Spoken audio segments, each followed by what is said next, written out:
In this video, I'm going to teach you how to paint wet onto dry in watercolours. This is a great technique to use if you want to have hard lines in your paintings.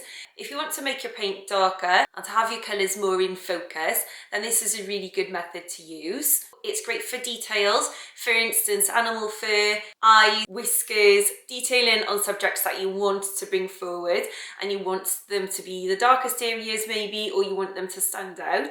If you want a nice and crisp line, you need to paint wet onto dry. This is exactly what it sounds like. You're painting with wet paint onto dry paper. When you're painting wet onto dry, it's best to work in small sections because it takes time and practice to master the art of keeping your edges wet for long enough so you don't get a hard edge. By a hard edge, what I mean is when you get that hard drying line and you get like a darker edge, and then the paint doesn't seamlessly blend together all in one flat wash. I hope that's making sense. This is something that I massively struggled with as a beginner, and if I use bad quality paper, I still struggle with this now.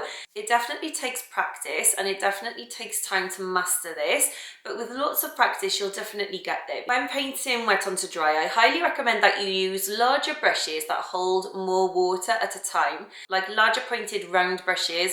I like to use a size 12 or a size 14 because they hold the water for longer, which means I'm not constantly dipping my paintbrush into paint and then coming back, and by the time I've come back, that first paint that I've laid down on the paper has started to dry, and then I'm just going to get a harsh edge. So I do find it really useful to use larger brushes to start with, and then as you go further on into the painting, you can use smaller brushes for smaller details. I did find myself as a beginner becoming very frustrated when I had a size 8 or a size 6 because they were just too small and I was having to constantly dip my paintbrush to watery paint and then go back, and I just couldn't work quick enough to keep those edges wet so that I get a nice flat wash. I'm going to point my camera down now and I'm going to show you a few little demonstrations of how to paint wet onto dry. With the wet on dry method, it is exactly what it sounds like. So you're painting wet paint onto dry paper, and this is great for adding detail, for anything with hard edges, for instance a hard shadow,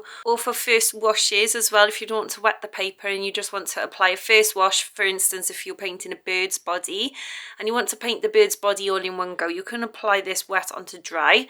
Wet on dry is good for adding vibrancy to your paintings because you're not diluting your paint with the water that's on the paper. Wherever you add your paint, it's going to stay where you put it because there's no water for the paint to travel out into, like with the wet on wet methods. So this is great for fine detail. So for instance, if you wanted to paint animal fur or grass, then you can use the wet on dry method.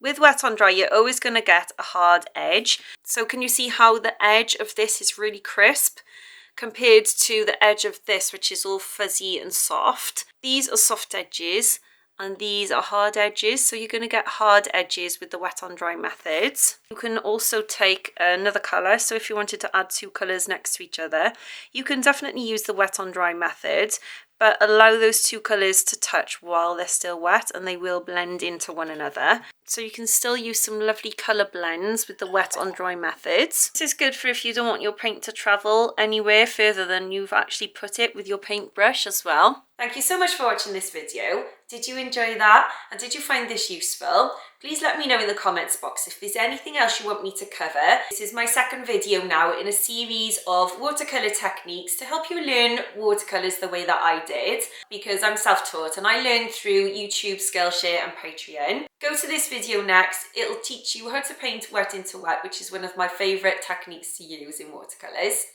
Have a lovely rest of your day, happy practicing, and I'll see you soon. Bye.